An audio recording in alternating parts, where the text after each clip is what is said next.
Good morning, welcome to Morning Momentum. It's Tuesday and we are progressing through what is going to be an incredible week. So join me here in just a moment as we discuss the topic of walls in our lives that we need to move beyond.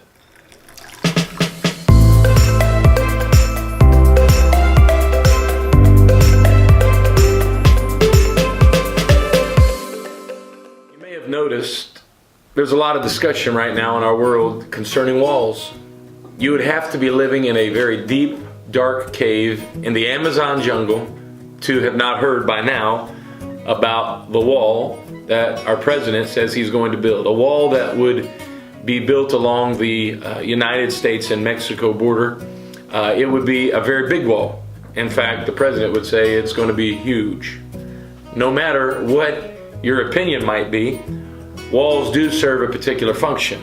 Some walls are built for the purpose of keeping people out, and other walls are made to keep people in, while still others are built to give people the secure feeling of being protected from the outside forces of this world. While walls and fences are certainly physical things, and very imposing physical things at that, a good deal of their power comes from elsewhere.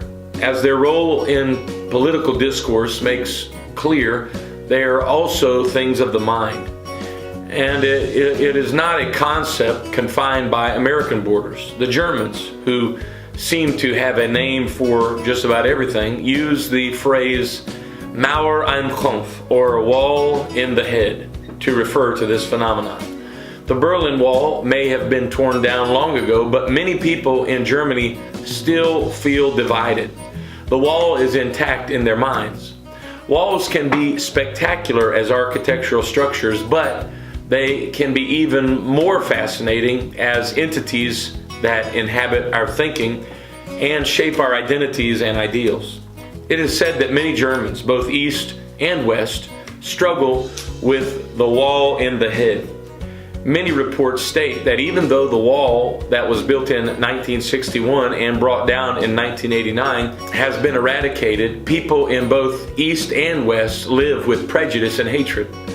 They have formed the wall in the head in spite of what has been removed. People still act and live like there is a physical wall there. They have the same prejudices and the same hatred for the way of life on the East or the West side of Germany. It is said that some even carry maps with them of where the wall used to be and refuse to cross what is now considered to be an invisible line, because in their mind, the wall still exists. Isn't it amazing that as human beings, we allow certain things to be built in our minds? We get attached to attitudes and to emotions that are keeping us locked up. There may be some of you that are watching today's Morning Momentum, and in your mind you have built walls, and as a result of that you find yourself stuck in a downward spiral of negativity. You cannot get out of it. You can't get it out of your mind. It's there in your every waking moment of your day. This wall continues to get higher, and with each failure and every struggle, it's hindering you from moving forward, and you want to get rid of it, but it keeps looming larger and larger. It's like you're carrying a load around everywhere that you go. There are three walls that I think we may all struggle with that I want to very quickly touch on for just a moment. First of all, walls that keep you in isolation. The story of David versus Goliath, the normal rules of battle would have been for the entire Israeli army to fight the entire army of the Philistines. Knowing the successes that Israel had in the past, and knowing the God that was for Israel, I would believe that if Israel fought the Philistines, that Israel would have prevailed. But instead, the enemy uses a tool called isolation, trying to cut the people of God off from joining together as a mighty army and bringing about deliverance. The enemy wants to make the battle become a one-on-one fight. He uses big, ugly Goliath to single out one person, and then the result of that fight was going to finalize the whole battle. Now, Goliath was singling out. He was isolating the fight. You cannot allow yourself to get isolated. Because when walls fall, negativity collapses. And when you join forces with other believers, that's exactly what takes place.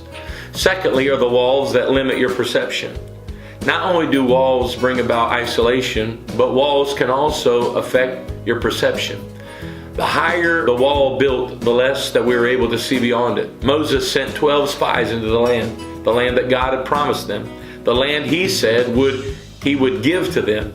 12 spies all saw the same thing, but 10 of them came back saying the land was great.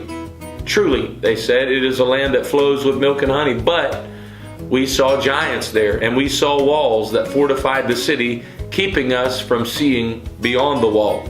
The actual verse says they seemed like grasshoppers in the sight of the enemy. This is a wall in the head. Walls can limit your vision and tweak your perspective of who you are in God. The enemy never told them they were grasshoppers.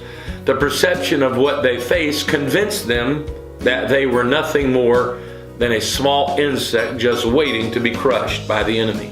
Those walls can keep you from moving forward and experiencing what is rightfully yours. The third wall are the walls that keep you from possession. When God finally eliminated those that did not believe and the 40 years of wandering was over, God's people finally set out to possess the land. And the first obstacle was a city that was walled in a mighty fashion. It was not coincidence that the first city they were to conquer was Jericho, fortified with a major wall surrounding around the city. The normal way of defeating walls doesn't work in the economy of God. Jericho could only come down with a shout. Too many try to tear down walls with force. You have to employ spiritual measures and tactics. Walls don't fall because you use your Bible once a week. Walls don't fall because you have a few moments of prayer before a meal. Walls fall because you have learned that the weapons of our warfare are not carnal, but they are mighty through God to the pulling down of strongholds. Walls fall because you recognize no weapon formed against me shall prosper. Walls fall because you have learned the power of your shout and your worship and your identity. It is easier to build a wall than it is to build a bridge. So today, build a bridge over the pool to build a wall of negativity in your life. Ask God to help you tear that wall down, because you have places He is wanting you to move toward. So today we're going to build a bridge of faith that is going to move us forward into the destiny God has for us in the future and in today.